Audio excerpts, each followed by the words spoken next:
500 force Haridas बलिका गोटे छोटिया गाँव रे जो भली भाव से पानी नाल को आड़ेवा जाकि पहुँचले मु तो भावुची 3 दशंधि मोर राजनीतिक जीवन ब्रह्मगिरी एभली घटना केवे घटी नथिला कि मु केवे अनुभव कर नथिली। काली एतले 50-60 जन माँ मानकु मुरबी मानकु पुलिस जेतबेले फॉरवर्ड करके नहीं गला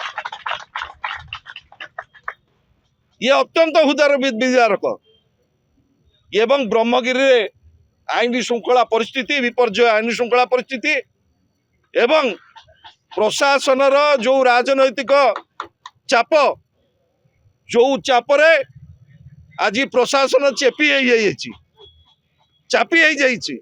जो विवाद रही कुसुमेंटी एवं हरिदास ये संपर्क में प्रशासनिक भाव में जेतिकी आलोचना करने कथा जेतिकी विश्वास को लेकिन काम करने कथा से कथा करा जाए नहीं। लोकंकर स्थितिवान संपत्ति को अधिग्रहण करा जाए नहीं एवं जो गोचर जमी रे खोला जाउची ताकू मध्य डिरिजर्व करा जाएनी। रविवार दिन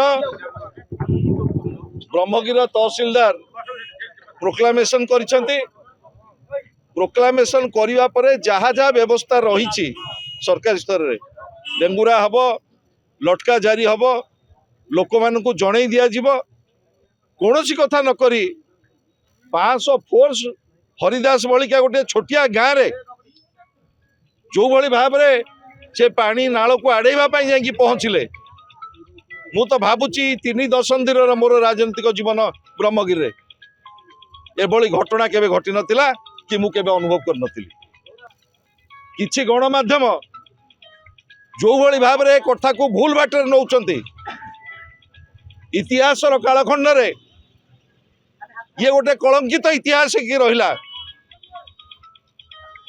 जो भली भाव 20 प्लाटून फोर्स मुतयन करा जायछि कौन हरिदास ग्रामवासी सन्त्रासवादी ना मालकानगिरी से माने अछंती भिटामाटी माँ मैंने आसिक लड़ाई कर मोर प्रशासन पाखे प्रश्न जो जगार नाल खोलिया जाइतिले सेठी जो गोचर जमी अच्छी से जमी की डिरिजर्वेशन कराई कि जो स्थितिवान संपत्ति उपरे काली पुलिस प्रशासन संपूर्ण भाव में राजस्व प्रशासन निर्देश रे खोलिया को जाइतिले से जमी अधिग्रहण कराई कि ये को आईन काली राति आपण मैंने अनुभव करते जो मैंने ये अत्यंत हृदय विदारक काली एतले 50-60 जन माँ मानकु मुरबी मानकु पुलिस जेतबेले फॉरवर्ड करके नहीं गला ये अत्यंत हृदय विदारक एवं ब्रह्मगिरी आईन श्रृंखला परिस्थिति विपर्जय आईन श्रृंखला परिस्थिति एवं प्रशासन जो राजनैतिक चाप जो चापरे आज प्रशासन चापी मुझे एटी कही दखा चाहे जिला प्रशासन को ब्लॉक प्रशासन को सतर्क हुंतु आईनी बाटर चलतु आमे आईन की केबे भी अतिक्रम करके जीवाकू चाहे ना मु चाहे हरिदास ग्रामवासी की न्याय मिलू एवं कुसुमेंटी हरिदास भितर ये जो दीर्घ दिन 3 दशंधि समस्या रही तार गोटे शांतिपूर्ण समाधान हो।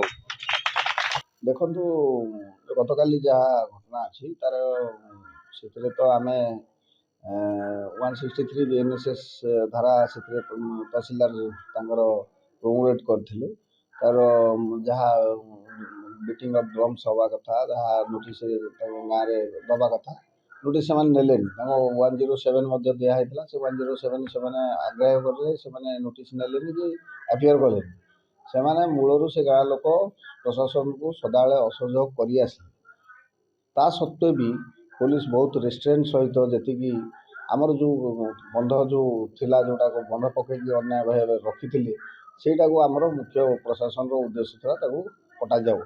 ପାଣି ତାର ଯେଉଁ ୱାଟର ଚ୍ୟାନେଲରେ ଯେମିତି ଫ୍ରି ଫ୍ଲୋ ୱାଟର ଯେମିତି ଯିବା କଥା ସେୟା ଯାଉ।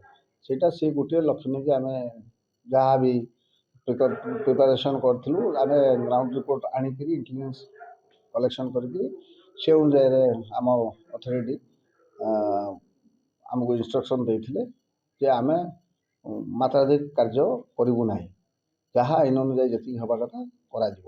ସେ ଅନୁଯାୟୀ ଆମେ ଭିଡ଼ିଓ କ୍ୟାମେରା କରାହେଇଥିଲା, ପ୍ରପର୍ ଆନାଉନ୍ସମେଣ୍ଟ କରାଗଲା। ତାଙ୍କୁ ଘଟଣାସ୍ଥଳରୁ ପଳାଇବା ପାଇଁ ବି ଆମେ ବାରମ୍ବାର ନିବେଦନ କଲୁ, କୌଣସି କଥାକୁ ସେମାନେ ଭ୍ରୂକ୍ଷେପ କଲେ ନାହିଁ।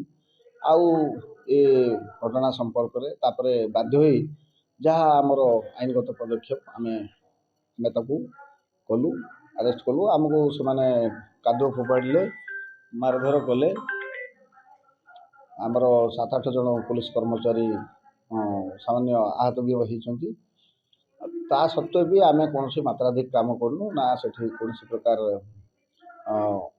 ମାତ୍ରାଧିକ କୌଣସି ପ୍ରକାର ଆଉଟରିଚିୟସ୍ ଆକ୍ଟିଭିଟିଜ୍ ପୋଲିସ ତରଫରୁ ମୋଟେ କିଛି ହେଇନାହିଁ। ଆମେ ପୁରା ରେଷ୍ଟ୍ରେଣ୍ଟ ଥିଲୁ। ସେମାନେ ପାଣିରେ ପଶିକି ସେମାନେ ମାନେ ଯେଉଁ ଜେସିବି ଥିଲା ତାକୁ ବି ଇଏ କଲେ। ଆମର ଫାୟାର ଫାଇଟର ଟିମ୍ ତାଙ୍କୁ ଅଟକେଇଲେ। ଆମର ଲେଡି କନଷ୍ଟେବଳ ନିଜେ ପାଣି ଭିତରକୁ ଯାଇକି ତାଙ୍କୁ ଜଣ ଜଣକୁ ବାହାର କରାଲେ। ବାରମ୍ବାର ନିବେଦନ ସତ୍ତ୍ୱେ ସେମାନେ ମାନେ ସ୍ତ୍ରୀ ଲୋକ ମାନେ ଅତ୍ୟଧିକ ଉଦ୍ଧତ ଆଚରଣ ପ୍ରକାଶ କଲେ। କିଛି ପୁରୁଷ ଲୋକ ବି ତା ଭିତରେ କରିକିରି ଧକାସଂଖ୍ୟା କଲେ। ତେଣୁ ପୋଲିସର ମାତ୍ରାଧିକ କାର୍ଯ୍ୟ ହେଇନି। ହଁ, ଏ ସଂକ୍ରାନ୍ତରେ ଯେହେତୁ ସେମାନେ କିଛି ଅଫେନ୍ସ କରିଥିଲେ, ସେ ଅନୁଯାୟୀ ଯେଉଁ ଅଫେନ୍ସ କରିଥିଲେ ସେତିକିରେ ମାତ୍ର ସେଥିରେ ଗୋଟେ କେସ୍ ରେଜିଷ୍ଟ୍ରି ହେଇଛି। ସେଥିରେ 46 ଲୋକ ଆରେଷ୍ଟ ହେଇ ଫରୱାର୍ଡ଼ ଅଛନ୍ତି।